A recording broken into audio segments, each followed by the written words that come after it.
ఒకడు మచ్చ అంటాడు, ఒకడు డ్యూడ్ అంటాడు, ఒకడు బావ అంటాడు, ఇంకొకటి ఫ్రెండ్ అంటాడు, ఇదేరా ఏంటంటే ట్రెండ్ అంటాడు. అదికి మించి మనం భోజనం చేయాలని వచ్చాం ఈసారి. ఆతిథ్యానికి అన్నపూర్ణేశ్వరికి చాలా దగ్గర సంబంధంతో అరిటాకులో భోజనం చేయడం అనేది చాలా స్పెషల్. వీటన్నిటికీ మించి అరిటాకులో మనం భోజనం చేస్తున్నాం అనేది చాలా ఏళ్ల క్రితం సంగతి.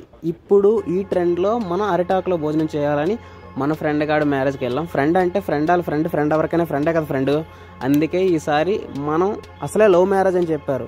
ఈ లవ్ మ్యారేజ్కి స్పెషల్గా మనం మన ఫ్రెండ్స్తో కలిపి ఈ వీక్లో అలా చిల్ అవ్వడానికి. అరిటాకు అనగానే గుర్తుకొచ్చేది ఆంధ్ర, బట్ ఆతిథ్యానికి మించింది అన్నపూర్ణేశ్వరి. వీటన్నిటికీ మించి అచ్చ తెలుగు ఆంధ్ర భోజనం తినాలని చెప్పి మా ఫ్రెండ్ గాడి మ్యారేజ్కి అనేది గుడిబండలో వాళ్ళ మ్యారేజ్ రిసెప్షన్కి అటెండ్ అయ్యాం.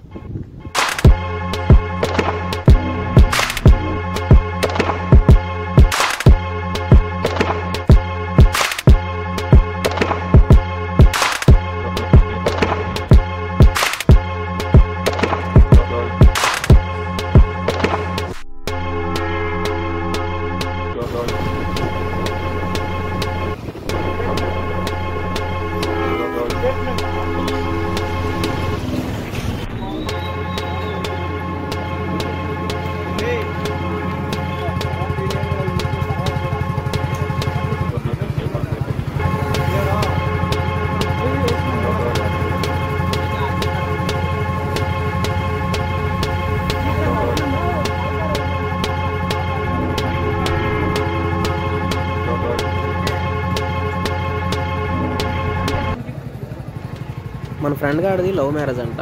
లవ్ అనేసరికి చాలామంది చేస్తారు, స్కూల్ లైఫ్ నుంచి కాలేజ్ లైఫ్ వరకు, కాలేజ్లో ఉన్నట్టు నుంచి కొలీగ్స్ వరకు లవ్ అనేది చాలా కామన్. బట్ ఆ కామన్ వర్డ్కి మించి ఏంటంటే వాళ్ళ విషయాన్ని పెళ్లిపేటల వరకు తీసుకెళ్తారు చూడు, అది చాలా గ్రేట్. వీళ్ళకి చెప్పాలి, గత 6-7 ఏళ్ళ నుంచి లవ్లో ఉండారంట, కానీ చాలా ఒడిదుడుకులు ఎదుర్కొంటూ ఎన్నో యుద్ధాలు చేశారంట. చివరికి ఫైనల్లీ వాళ్ళ డెస్టినేషన్ అనేది రీచ్ అయ్యి రిసెప్షన్లో ఈరోజు మన అందరి ముందు కనిపిస్తున్నారు.